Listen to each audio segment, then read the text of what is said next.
So tonight I am going to dip a little bit into apologetics. I usually don't do much of it, but because I'm talking about retributive theology, I thought it'd be important for you to kind of get a better appreciation of how Calvinism is actually related to retributive theology. Then I will spend a little bit of time revisiting this one verse where the Lord tells Job's friends, you have not spoken right, and what the implication is and what does it mean for us. Then I will walk you through a work of a man who is still fairly unknown among Catholic circles. His name is René Girard. He's a French professor who actually taught at Stanford for much of his career. And I'll show you some important points that he makes which I think are relevant to retributive theology and its meaning. And then we'll walk through two separate topics related to sovereign versus permissive will, because they also relate to the way in which retributive theology rears its head again in modern times in subtle ways, but very important ones. So, let's talk about Calvin and the logic of retributive theology. So, Calvinism, well, actually, before I get into what Calvinism is, let's refresh our thoughts around what retributive theology is. So, what it does, this specific brand or style of theology teaches that good is rewarded and evil is punished. Particularly, it implies that when you're a Catholic in good standing, a Christian in good standing, you'll get all your wishes. This is what typically we mean by good. And when you don't, well then, you're punished. And if you speak to priests, generally they will tell you, a lot of people go to them, and some people go to them and say that they're being punished by God because of X, Y, Z. So this notion of punishment and reward is very much alive. And it's something that, while we must be aware of because of the covenant that God does bless and curse, and it's something we have to take very seriously, we shouldn't equate His blessing and curses with our understanding of what good and evil is. There's a disconnect there that we have to be very careful about. So, in Deuteronomy 28 and in Proverbs, and I would say Leviticus 26 as well, you'll see those curses and blessings come down, and they're pretty serious. Christ himself also had blessings and curses in the gospel, particularly in the Gospel of St. Luke and the Gospel of St. Matthew. So these are real. But where we go wrong with it is when we try to interpret someone's status and derive from it a judgment by God. And that is the heart of retributive theology. In some Protestant circles, it's known as the health and wealth gospel. The idea being that if you are a Christian in good standing, if you take Jesus as your Lord and Savior, then you will be healthy and you will be wealthy. And obviously this locks you down in a mode of thinking about God that is utterly false. So for instance, the book of Ecclesiastes and the Gospel of St. John, as we shall see next year, completely reject this oversimplification, and so does the book of Job. And St. Gregory the Great, for instance, and others, read Job as a figure of Christ, demonstrating that suffering may be redemptive rather than retributive, meaning there is another purpose for suffering, which I will cover again when we hit the sovereign and permissive will of God. With that in mind, let's look at Calvin. So, Luther was an Augustinian monk who then subverted the faith and introduced some key changes to it. One that I already mentioned to you, which is that he took faith from a faculty of reason and made it a faculty of the will. when he introduced this famous sentence, the idea being that if you take Jesus as, he didn't really introduce it himself, but that got derived from his teaching, that if you take Jesus as your personal Lord and Savior, you're done. Well, that is not faith, that's magic. See, that's an act of the will. You wave a wand, Jesus is my personal Lord and Savior, I'm saved, that's it. It's over.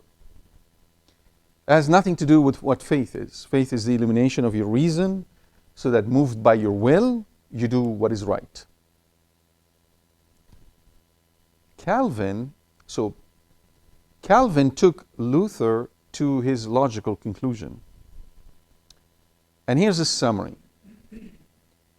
First, this is a teaching by Luther, which not many know, not even many Protestants are fully aware of this. Humanity is totally corrupted by sin. It's called total depravity. Whereas the Catholic Church teaches that original sin introduced a wound we called concupiscence in us, but did not remove all that is good in us. To Luther and Calvin, original sin made us completely and totally depraved, which means there is no possibility of change or holiness in us, not in this life. So when you hear terms like grace or faith spoken by Protestants, they mean completely different things. For us, grace is an inward energy meant to spur us on onto holiness. For them, grace is an outward example given to us by Christ to make us believe that Christ will save us. But inwardly, we are the same depraved people no matter what we do. There is nothing that you can do that will infuse holiness in your soul. It's a religion of despair. It has nothing to do with Christianity. Fortunately, nobody lives by that. There aren't many Protestants who live by that. But now Calvin, since we are totally depraved, the question became, well, how are we saved? And so Calvin introduced this notion of irresistible grace. Again, remember, grace is not what we mean by grace. Grace is outwardly, and the idea that God makes this magnet, so to speak, and pulls you towards Him, and it's irresistible. You cannot resist it.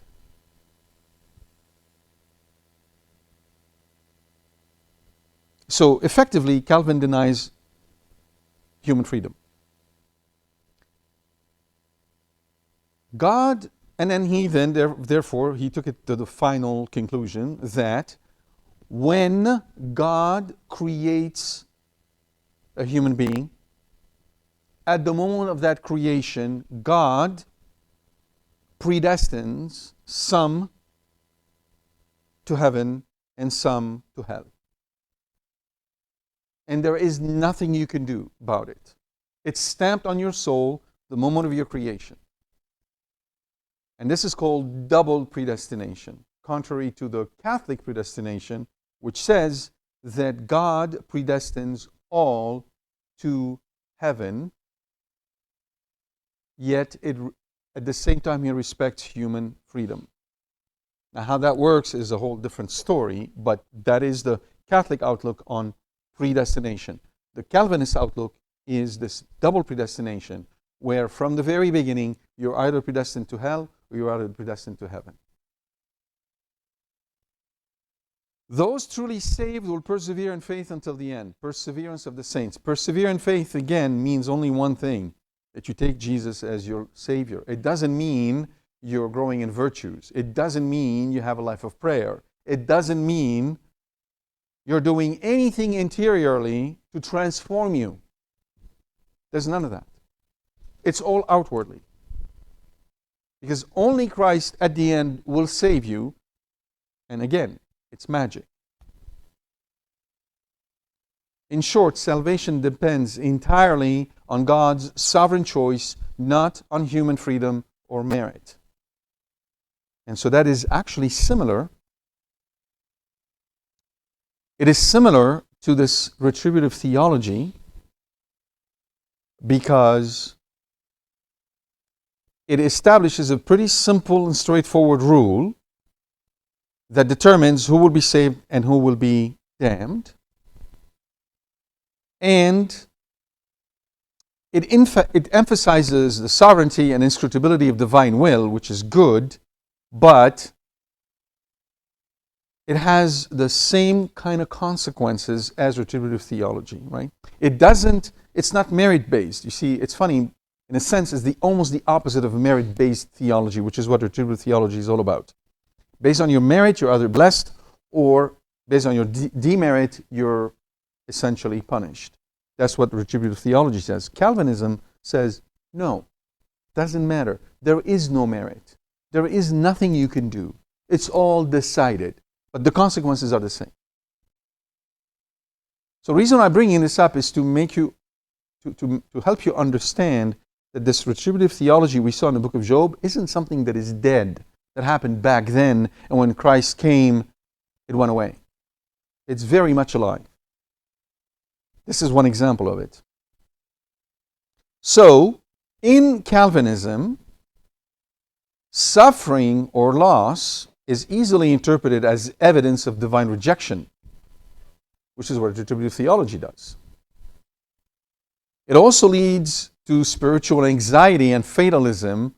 The believer may question whether trials signify reprobation. So any form of trial may be understood immediately as, oh, God, I'm a reprobate. I'm one who's going to hell.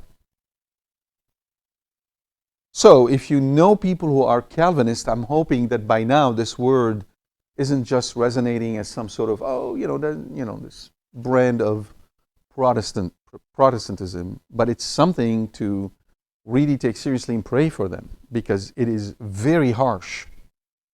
Calvinism is a very harsh brand of the Protestant faith. In contrast, the Catholic Church affirms the universal salvific will of God, as we see in 1 Timothy chapter 2, verse 4, and it is also clearly spelled out in the Catechism of the Catholic Church, paragraphs 1037. And the mystery of divine providence. It teaches that grace works through freedom, not against it, and that suffering can be redemptive rather than retributive. So I hope you appreciate what you have, the treasure that you've been given. Because there are a lot of people out there who don't have what you have. All right. So, like I said, the Church affirms divine sovereignty and genuine human freedom. We have a hard time getting those two to work together. We don't have a good solution for that, but we affirm it. Grace is primary, but man can freely cooperate or resist it. There is no irresistible grace. Grace is given you. You can receive it or you can reject it. God is not going to force grace upon you. It's a choice you make. Christ's redemption is universal in scope, offered to all. Okay? And it's up to each person to accept or reject. So that universal redemption that Christ offers to all, hopefully, should help us move away from groupthink, which is another way in which retributive theology raises its ugly head. Anytime you're tempted to wholesale judgment about a group of people,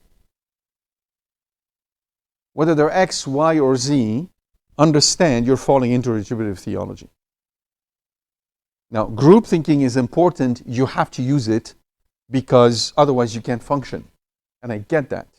But there's a difference between using groupthink to function and to judge. Anytime in your head you ascribe the evil of this world to some group, and I don't care what that group is, it doesn't matter.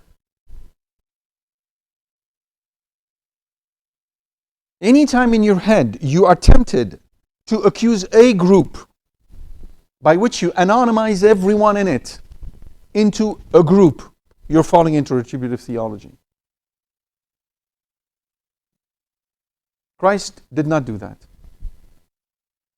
Most of the time in the Gospels, he didn't care if somebody was a Roman, a Jew, a Galilean, a Syrophoenician, didn't matter. What mattered to him was the person. And if you want to imitate Christ, that's what you're supposed to do.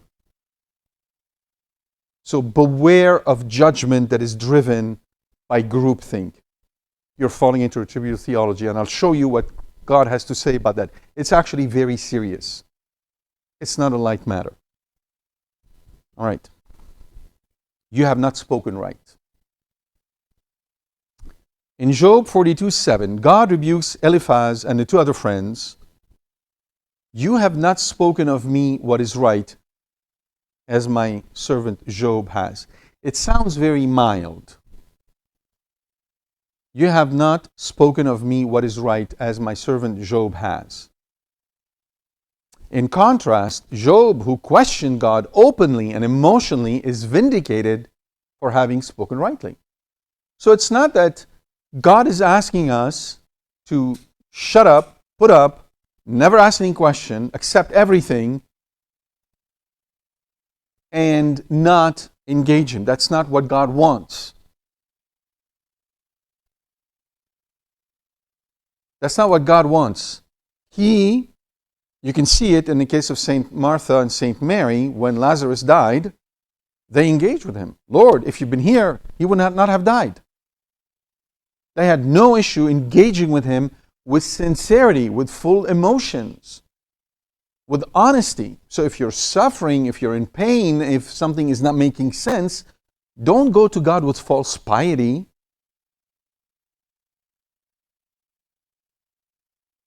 Go to Him with sincerity of heart, with trust, but with complete honesty. That's what He wants. So what does it mean, you have not spoken of me what is right? The contrast echoes a striking moment in the life of St. Thomas Aquinas. According to tradition, Christ appeared to Aquinas in a vision and said, "You have written well of me, Thomas. What reward would you have?" St. Thomas was very humble. He was a mystic. People sometimes don't know that. He was a mystic.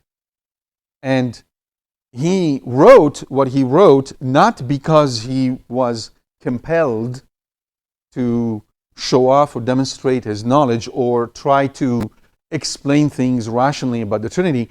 He was doing it because he was fighting heresies. The Arian heresy was very strong at the time, and there were other ones, and his whole thrust was to teach the truth and help people not fall into heresy. That's what he was doing, and that's what God, when Christ told him, "You've spoken well of me."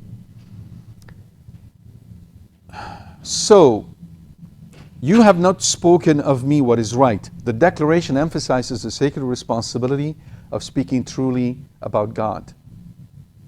You have to speak truthfully about God. Guess what? When you take a whole group, wholesale, and you judge them, that group of people has been created by God, and you're judging all of them, you are not speaking what is right of God. You're not slandering these people, you're slandering God. It's a very serious sin. And like I said, doesn't matter what group it is.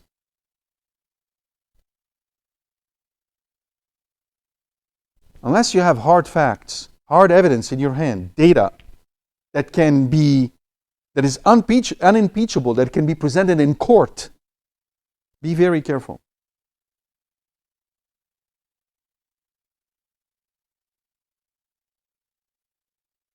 So, among many of you are from the Middle East, and obviously one of the target group for Middle Easterns are the Jews. The Jews run the world. The Jews control everything. The Jews do this, X, Y, and Z. Jews this, Jews that. You are slandering God when you say these things.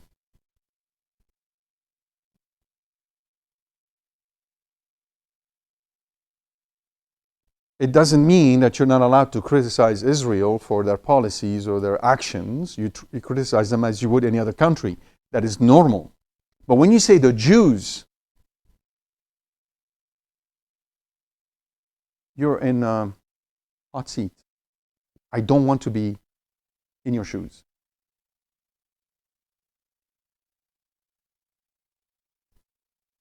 This is just one group. Pick any other group you want. Whenever you do that, you're slandering God. Now, in contrast, and then by the way, typically when people, I've never heard people speak of a group to praise them. So there is a complete lack of mercy, a complete lack of charity. And by the measure you will measure, that measure will be used against you. So, you must be very careful when speaking against any group. By contrast, Job is not concerned with groups. He's only concerned with God. His whole focus is on God. And he has a pretty daring things when he basically says, I want God to come and talk to me. I want him to explain to me. He's basically calling on God. And then he says, I need a mediator. He's very demanding. Not sitting back and just piously praying the rosary and then waiting for something to happen. He's fully engaged with God. And not once does God criticize him for that. Not once does God says of Job, even though what he said was wrong, that you did not speak right of me. So Job, God is not afraid of arguing with you. He'd be happy to do that, provided you engage him the right way. So beware of speaking what is not right about God.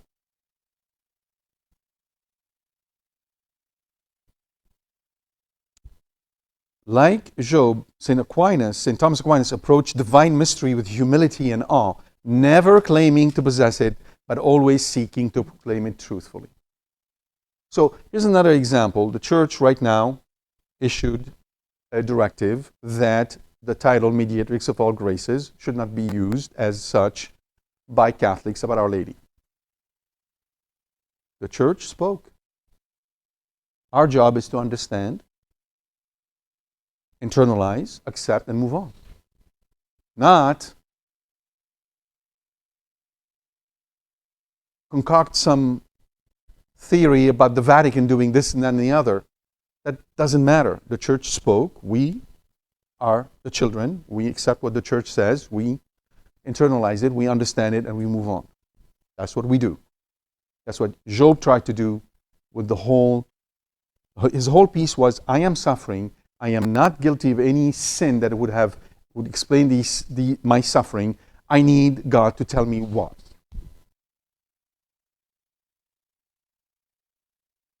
And God said, fair, I'll tell you why.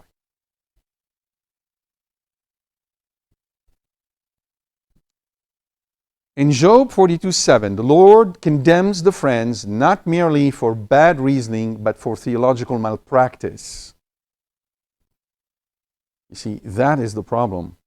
You have not spoken of me what is right, which means it's heresy, which means it's wrong theology, which means you're leading people astray. A lot of bad consequences when you do that.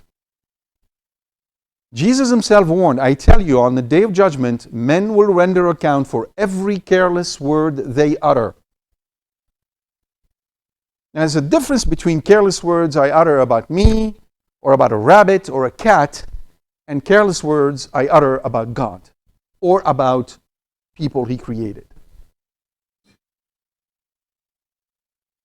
So do not be quick to judgment. Do not be so certain of yourself that you can accuse a whole group of people without having hard data that you can even present in court. The Catechism teaches respect for his name is an expression of the respect owed to the mystery of God himself. So obviously, I'm assuming here, I haven't even mentioned it, I'm assuming you're not using the name of the Lord in vain. Because if you are, then that's a whole different ballgame. The second commandment forbids every improper use of God's name. So please, if you're in the habit of saying OMG, stop. Whether in short form or long form, I don't care. Just stop. You're playing with fire. Unless you're saying it as a prayer, that's a different story. But most of the time, that's not how it comes about. Blasphemy is directly opposed to the second commandment. It consists in uttering against God, internally or externally, words of hatred, reproach, or defiance. So that extends when you do it against the church, against priests, against bishops, against the Pope, and then more remotely against people, general group of people. It's a very different thing than when you accuse someone of a wrongdoing and you can back it in court. We're not talking about that. We're talking about these sort of general statements that are made. Be very careful. Christians are called to confess their faith without giving way to fear.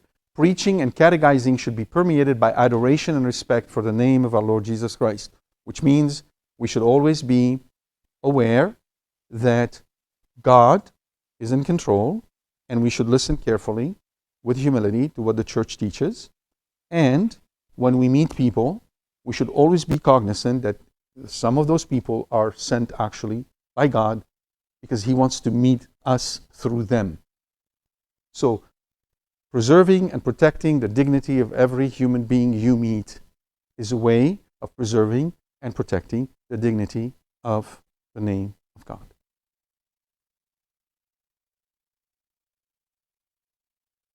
All right, let's move on. I'm going to tell you a little bit about René Girard. This book, Things Hidden Since the Foundation of the World, is revolutionary. Most Catholics don't know about it. It's not easy to read this book, but now, fortunately, the people who stepped up and have introductory material about it. There are 3 parts of the book. One is called Fundamental Anthropology, the second is called Interpersonal Psychology, and the third is called Judeo-Christian Civilization, or something like that. And in it, Girard deploys a very powerful and compelling understanding of a human being based on one idea. But before I get into it, he was born in France, in Avignon, and then he trained as a historian, a literary scholar. Then he came to the United States after World War II and taught at major universities, including Duke, Johns Hopkins, and Stanford. His groundbreaking insight was the discovery of what we call mimetic desire. Mimesis is another word for imitation. The idea being that human beings learn most by imitation. Watch little babies, toddlers, they learn by imitation. They observe and imitate. And imitation is a very important mechanism for us to learn anything. You want to learn how to cook, you imitate the cook. You want to learn how to ride a bike, you imitate the one who's riding the bike. Imitation is extremely important in everything we do. And it has far-reaching effects on all of us, which is that the human desire, what we desire, is not spontaneous. It's imitative. We desire something because somebody else desires it. And if you observe yourself, especially today with social media, you'd see how strong that is. Okay? What we desire is typically, I desire object A because I know someone else who desires the same object. In fact, they've done these experiments with children where they would take these balloons or these balls of different colors and then would put them in front of the kids, and the kids initially have a very peaceful reaction to them. Then an adult walks into the room, grabs one of these balls randomly, plays with it for 2 minutes, puts it back down, and leaves. Automatically, there's a fight among the kids for that ball. It has nothing different from any other balls, but it's the imitative factor, the fact that they want to imitate the teacher or the grown-up or the ideal, the one they idolize, that cause that. You see it in games. People go to games wearing the clothes of the players. You see it at Halloween. People imitate. They wear the things that matter to them, that express their ideal. So imitation is something that is intrinsically fundamental to how we behave and how we learn. Now, because of this, there is then a scapegoat mechanism that is put in place, which is that societies preserve order by uniting against the victim blamed for their disorder. So it's, he takes time to deploy this idea, but fundamentally what happens was that when there is a problem in society, a grave problem, we then imitate one another and accuse somebody. And we become united in our accusation of that person. I just mentioned a little bit earlier, groups of people or persons. I was in Canada for about a week, and most Canadians spend their time talking to me about President Trump. They're Canadians talking about President Trump. So some people become lightning rods, and all the ills of a society are blamed, are put upon that person, right? These people are scapegoats. And the scapegoat mechanism is universal across all societies. Every society have had scapegoats. People that are accused of something, they charged, and then they use their execution as a way to bring back peace. It's universal across all of history. And so this is his insight, that this was happening. And then his second insight, which basically converted him, was that after studying myths across the whole world, he came to the Bible considering it a myth. That's his starting point. The Bible is just another myth. And then what blew his mind was that the Bible is the only book that doesn't side with the accusers. It sides with the one with the scapegoat and proclaims the innocence of the scapegoat.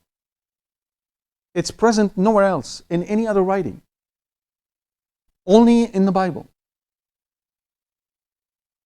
And then some of the text is very old, as you know, 4,000 years old, 3,000 years old, 2,000 years old. So he compared it to texts of the same period, and only in the Bible does he find that repeated phenomenon where the writer sides with the victim, not the accuser. Hence, the book of Job.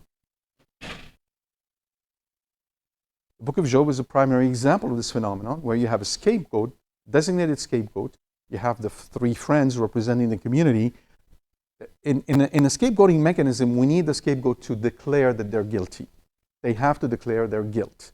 And the whole thrust of the friends is to make Job declare he's guilty. If you read other myths, you will see that mechanism repeat itself. You will recognize it. And yet, the whole purpose of the book is that where you have the author of the book, his perspective is that Job is not guilty. He's innocent. That threw Girard for a loop. And so he realized that human violence hides behind sacred order, hence retributive theology. The whole purpose of retributive theology is to maintain the order. We hide behind orders which we declare sacred. And we maintain peace through sacrifice, channeling aggression onto a scapegoat. The victim is blamed for the disorder, and his death restores peace.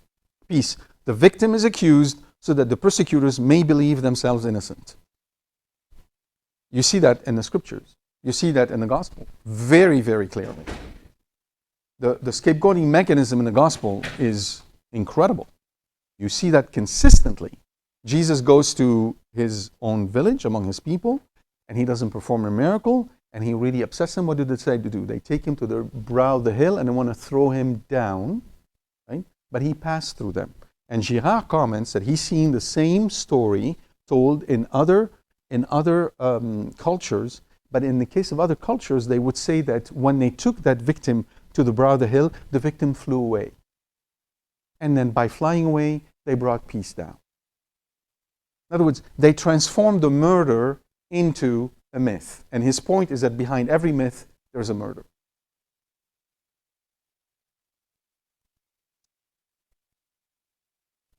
So, the scapegoat mechanism, mimetic desire. We imitate each other's desires, leading to rivalry. There's a crisis. Rivalry threatens social order. So what is the rivalry? We all want the same thing.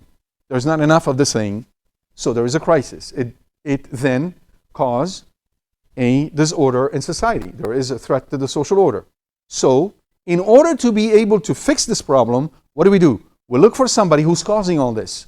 Surely it's not us. It's not our greed, it's not our lust, it's not this, it's not that. It is someone else. And typically these are people who have something exceptional about them. An exceptionally beautiful woman, a midget, someone who has, let's say, blue eyes in a society where no one else has blue eyes, something, a distinguishing feature that causes everyone to say, aha, it's this person who's doing this. We lay the blame on them. And then we kill the victim and create a myth that masks their innocence and proclaim ours. This is the founding mechanism of culture, and then Girard does a masterful job as demonstrating this. Shows you that this repeats over and over and over again. And so we are all tempted to find scapegoats. The whole idea of groupthink is founded upon scapegoating. We want a group that we can accuse of the ills that we're going through and blame them for it, with no evidence to support our claim.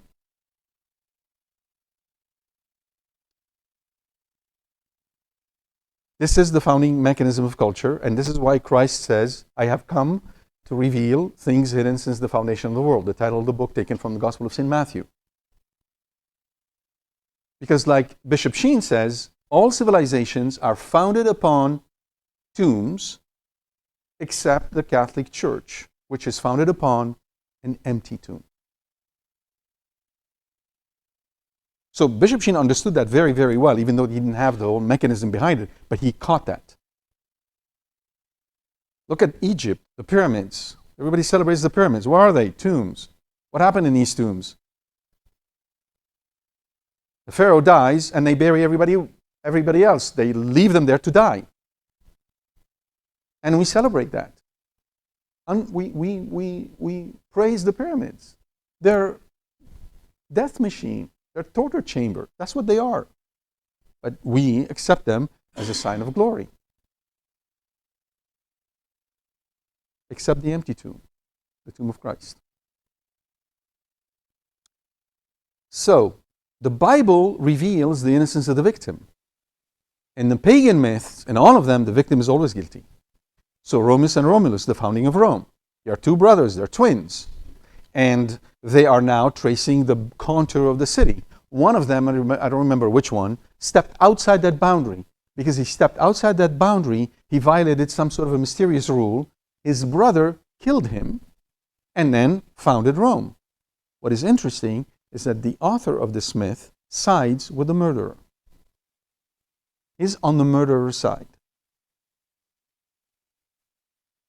In contrast, Abel and Cain, again, two brothers. One murders the other. Both offered sacrifice. Right? You can see the mimetic phenomenon going on here. One offers, the other imitates him. He offers as well. One offer is accepted, the other is rejected. The one whose offer is rejected kills his brother and starts the Canaanite civilization. But the point of view of the author is with Abel, who's declared innocent. That's revolutionary. No other civilization has that point of view about scapegoating, only in the scriptures. From Abel to Joseph, Job, the suffering servant, and Christ, Revelation unmasks human violence and shows God sides with the victim. That's what changed all of civilization. That's what changed the whole life on earth. This is why Christianity is the foundation of peace. Without Christianity, there is no peace, there's scapegoating. In Job, Girard sees the clearest Old Testament rejection of scapegoating. Job's friends form a scapegoating chorus. Job insists on his innocence. God vindicates Job and rebukes his accusers. My wrath is kindled against you, for you have not spoken of me what is right, as my servant Job has.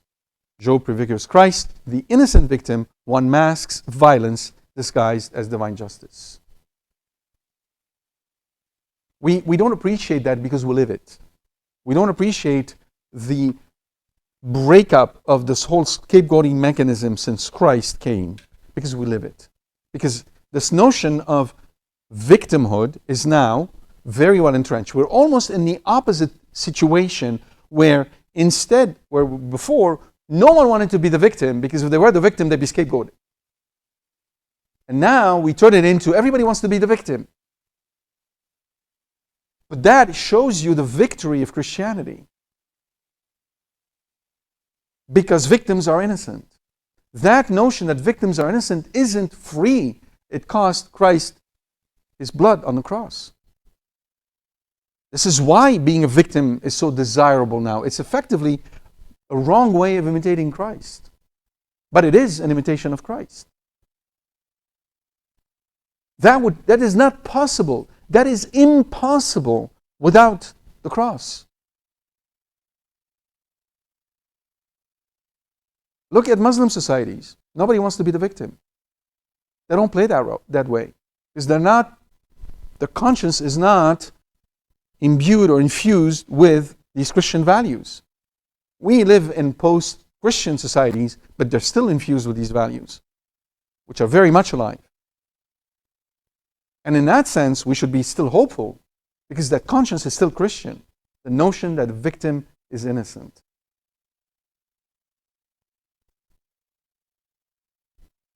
So, if you compare the story of Job to that of Oedipus Rex, I mentioned that to you before. Oedipus Rex is a story written by Sophocles, a great writer, a great Greek writer, in some sense a genius. And he wrote the story of, I'm probably not saying it right in English because I'm influenced by the French. Oedipus, how do you say that? How do you say his name? Oedipus, thank you. Oedipus, who came to the city of, where was he? Thebes, the city of Thebes, and took over. It was a military coup. He took over. He basically killed the king. And then, as was the case, when you want to assert your power, you take the queen. Not knowing that the queen was actually his mom. Later on, that was uncovered, and as a result, there is a plague that hits the city. So, there is the initial mimetic effect where one man wants to imitate the other by taking his job. We either worship the ideal or we kill the ideal to take his place. And he takes his place. But he breaks a law.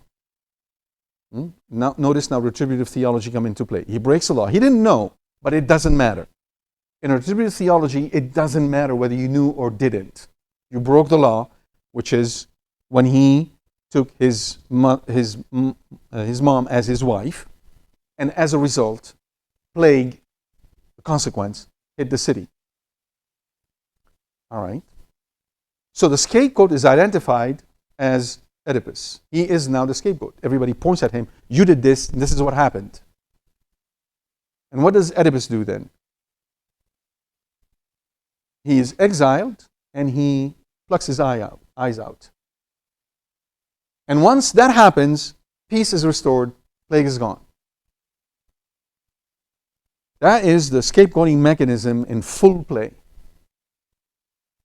And you compare that to the book of Job, and this is what Girard did. He compared the two, and he said, all right, Job loses wealth, children, and health, and like I told you, he was at considerable wealth, therefore he affected the entire society where he was living. A lot of people depended on that. It was a significant crisis for the whole society, just as was the case with the plague devastating Thebes. So, in the case of Oedipus, Sophocles asked this question, who has angered the gods?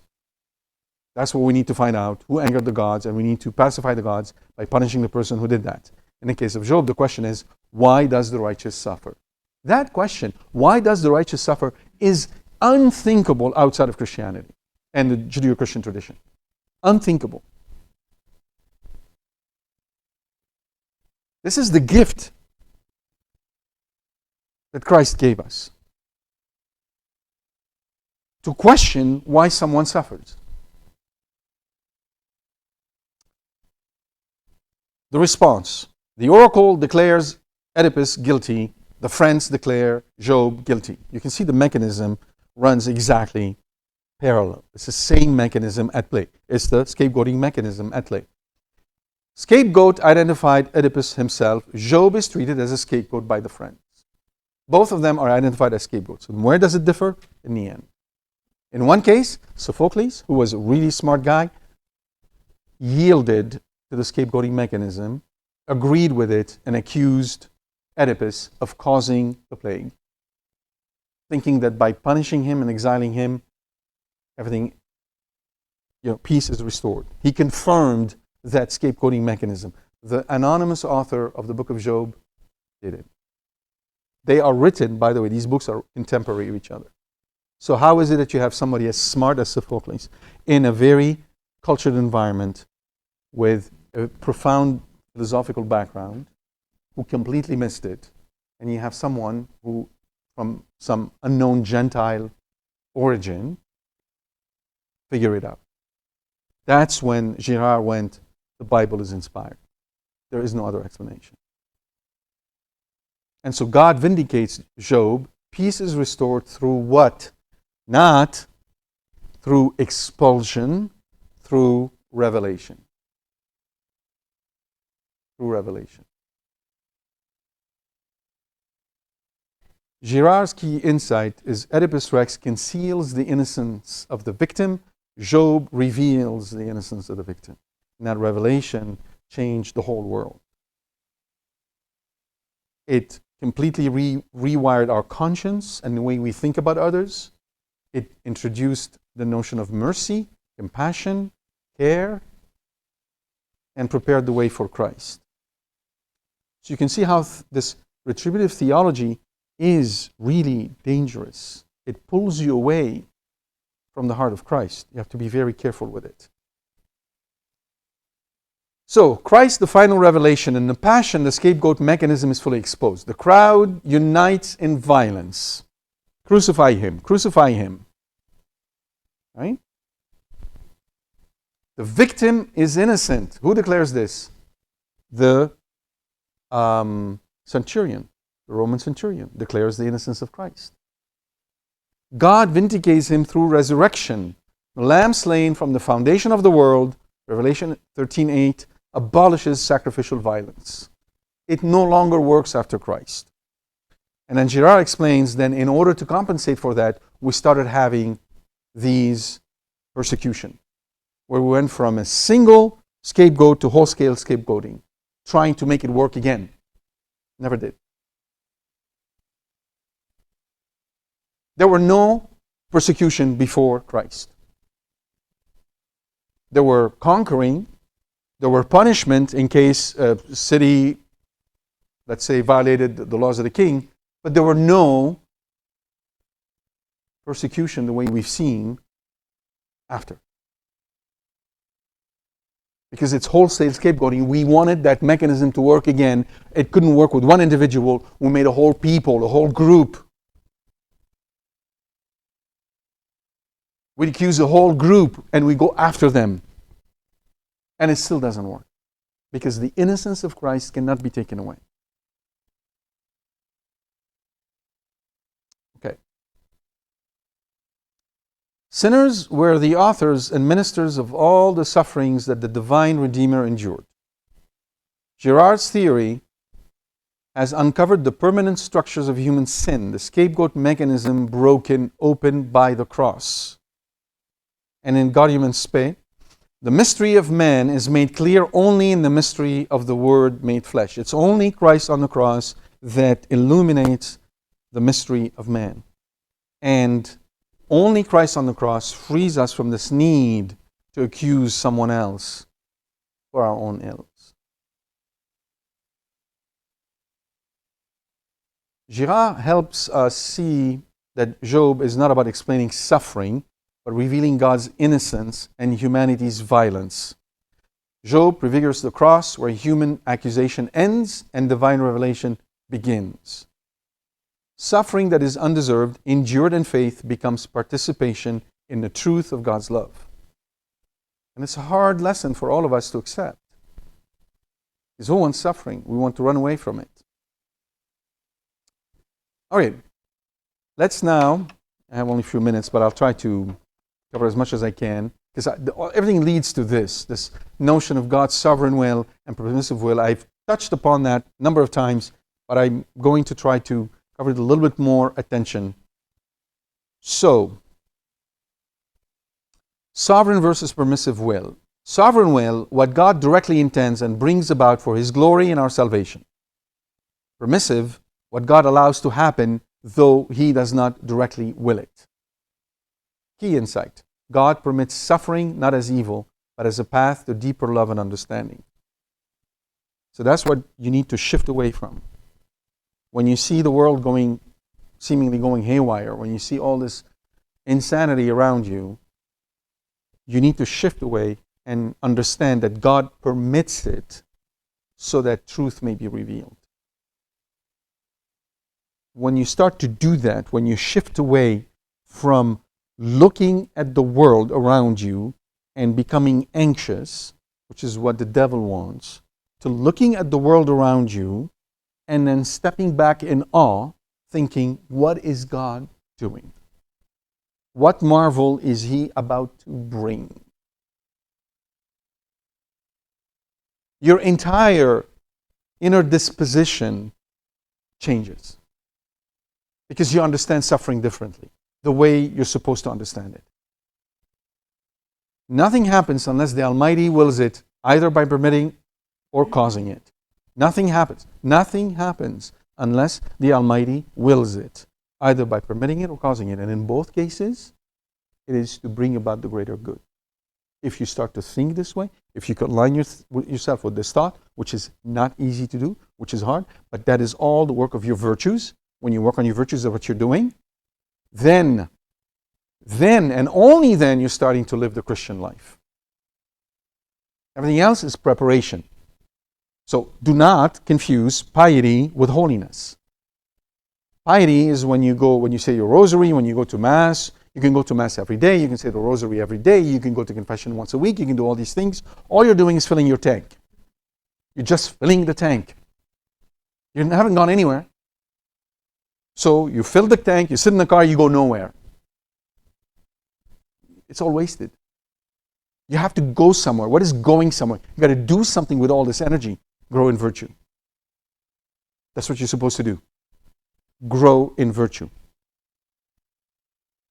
And the first virtue you need to develop, the first one, and the most important one, is the virtue of hope. Hope that everything that God is doing is for your greater good, and for the greater good of the world, and for His glory. That hope, that's an act of the will. That's one of the most important acts of the will. It precedes charity. You can't have charity without hope. It's not possible to have charity without hope. So you have to work on developing hope by constantly reminding yourself what God is doing is great. And trusting that everything that is happening will have a happy ending.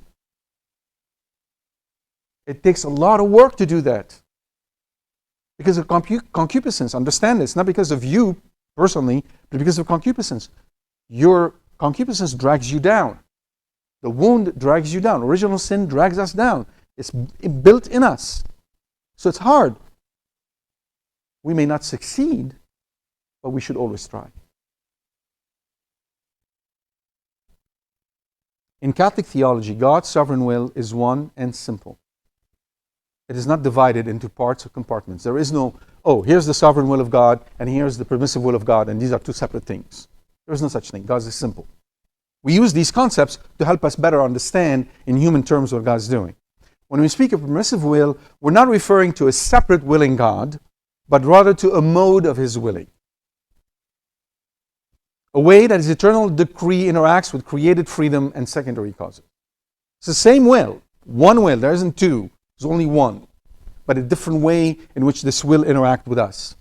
In God, there is only one simple act of will. What he wills, absolutely, he causes. What he wills permissively, he allows. St. Thomas Aquinas. So God's sovereignty wills to permit certain evils.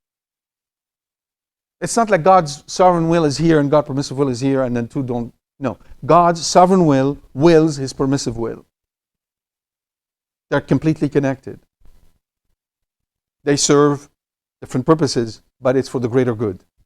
God's will is one and simple. What he wills, absolutely, he causes. Like I said earlier, I'm not going to read it again. So, permitting is not causing. Here lies the crucial nuance, and the reason we cannot collapse the two into one. While God's sovereign will embraces his permission, the mode of willing is different. So, God directly wills and affects the good. That's in sovereign will. So, the good is creating you, sustaining you, giving you graces. Those are all due to his sovereign will. You have nothing to do with them. It's all his will. Permissive will, God will not to prevent an evil. He knows it's an evil, he wills not to prevent it. The good itself, creation, grace, redemption, all these things are subject or object of his sovereign will. The allowance of evil, not the evil act itself, is the subject or the object of his permissive will. He allows it, he doesn't cause it. It's an efficient cause, meaning it's directly caused by God. It's deficient cause. God allows secondary causes to act freely. And the sovereign will is a manifestation of divine goodness. The permissive will is the greater good he foresees. It's in his permissive will in the sense that we see God's greatness. Because it's a weaker God who has to force everyone to do what he wants in order to achieve the greater goal. It's a stronger God who allows everyone to do whatever they want and still his will is achieved. And that's what you have to be convinced of. This is all of Job. This is the purpose of the book of Job. God is in no way the cause of moral evil. He permits it, respecting freedom and drawing good from it. This distinction matters because if we erase it, then God causes what he permits. We're back to Calvin, you see. In Calvin, there is no permissive will. There's only a sovereign will. Because when you're created, God decides whether you're going to be going to hell or going to heaven. Everything is decided. There is no freedom. So you can't collapse the two. You have to keep them separate. And we would fall into the theology of Job's friends. The idea that divine power must be the immediate cause of suffering or guilt in every case. In some cases, it's absolutely true. When God condemns someone to hell, that's the immediate cause. That's the condemnation. But it's not always the case. Girard would add, such a theology turns God into a mythic deity, the author of violence rather than the one who reveals and redeems. In Job's revelation, and ultimately the cross, shows us a God who is so sovereign that he can even allow evil without authoring it, and yet so loving that he transforms it into redemption. That's the power of the cross. The love of God knows no bound, and it can transform every evil into redemption. You have to be convinced of that. So, God's sovereign will includes his permissive will, but does not collapse into it. God sovereignly wills to permit evil for the sake of a greater good, but he does not cause evil as he causes good. His permission is sovereign in its purpose, yet distinct in its causality. And here's a simple visualization. God's sovereign will allows created freedom, which permits evil, and the reason why he permits evil is to redeem evil for a greater good. Always. To redeem evil for a greater good. So whenever you're tempted whenever you have this wave comes at you, wave of anxiety, a wave of defeat, a wave of the notion that, what's happening out there is overtaking everything. Everything going to get this. All of that is not from God.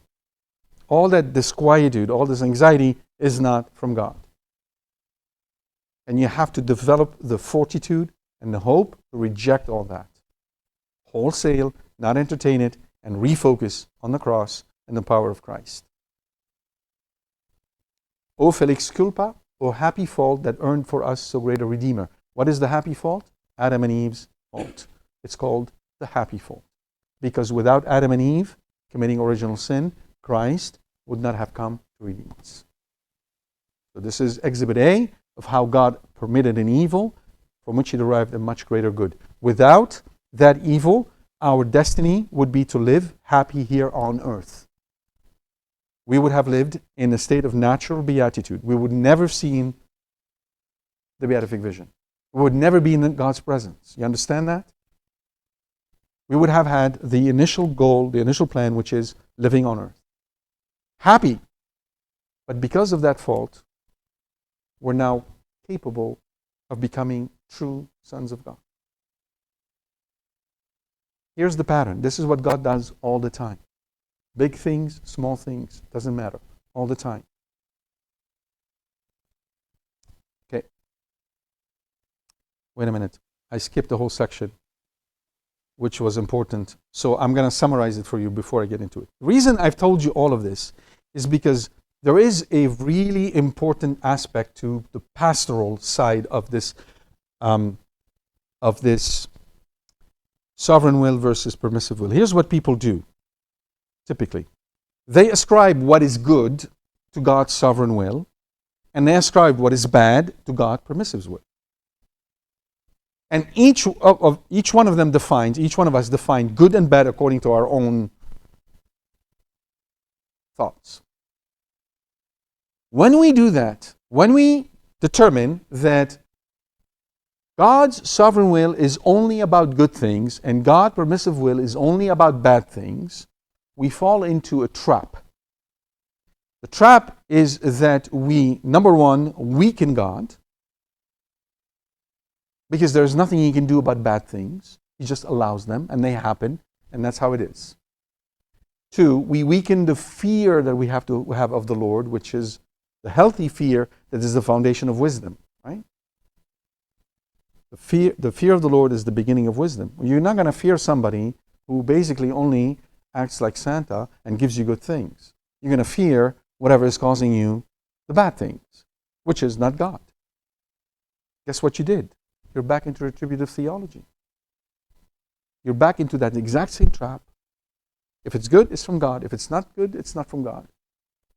You've determined everything. And now your life is full of anxiety because it's out of control. God obviously is not in control. He's in control of the good things, but he's not in control of the bad things. He just allows them, and what can we do? So anxiety sets in. Despair sets in. It creeps in. And then we categorize everything according to whether it's good or bad from our perspective, and we reduce God to our own appreciation of things. And now we do not speak right of God. We've basically fallen into a heresy. Why? What is missing from this whole picture? What is missing is what I said earlier. God's permissive will isn't about bad things. It's about greater things. God's sovereign will is about things that are great out of the box. We see them. But God's permissive will is, in a sense, more glorious because he gives the latitude to his creature to do whatever they want, and yet he makes something awesome out of it. It's that bit that we forget, practically speaking. That everything that is happening, in the end, always turns to a good. No matter what it is, no matter how it feels, no matter how we live it, it always turns to a good. Which is why we shouldn't divorce permissive from sovereign. We shouldn't line them up with good and bad. Rather, consider them as two modes in which God acts for the same goal, which is to bring about his glory and our good. Once you start to see it this way, you start to sort of take a step back, and you're now like Job. I don't understand why this is happening. I'm suffering. I don't know why. I know I don't deserve this suffering, but I am in pain. I can join my pain with Christ, and I can wait. And I'll wait on God, and I'll engage God. But I will not categorize God according to my understanding of what is good and what is evil. I'll refrain from doing so because I am not God. And I will always hold to the fact that God is good, and everything that happens for His greater glory. So I can keep my peace and stay focused where I need to be, which is my salvation and the salvation of the people around me and of His church. Thank you.